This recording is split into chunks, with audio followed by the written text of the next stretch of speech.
Hi everybody, I made carne guisada. Now I have an accent in Spanish, so forgive me.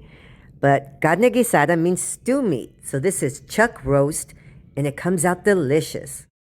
I have my beef in a bowl and I'm adding 1 teaspoon of an all-purpose seasoning. I like the Kinder's brand.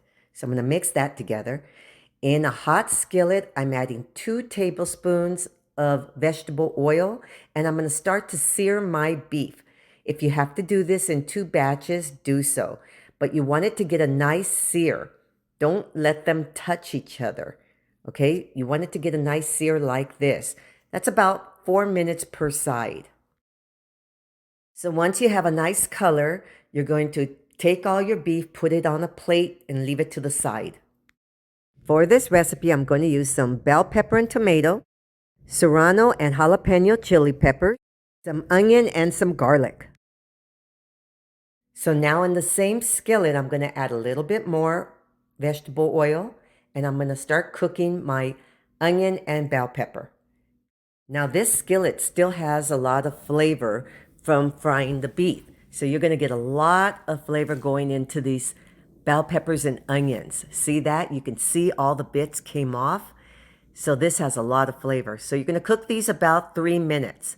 So here's my tomato and my chili peppers.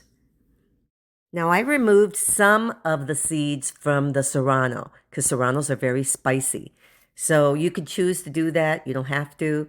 I added my garlic cloves. I'm going to cook everything for about another minute. Now I'm going to add some spices, the ones on the screen.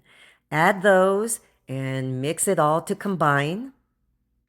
Okay, so now I'm going to add some tomato sauce and I'm going to give that a nice stir.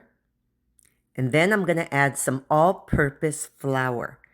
And the all-purpose flour is going to add some thickness to your sauce. Now mix the all-purpose flour until you don't see any more white. Okay, now I'm adding some beef broth. Okay, and I'm going to mix that together. And I'm going to bring back my beef.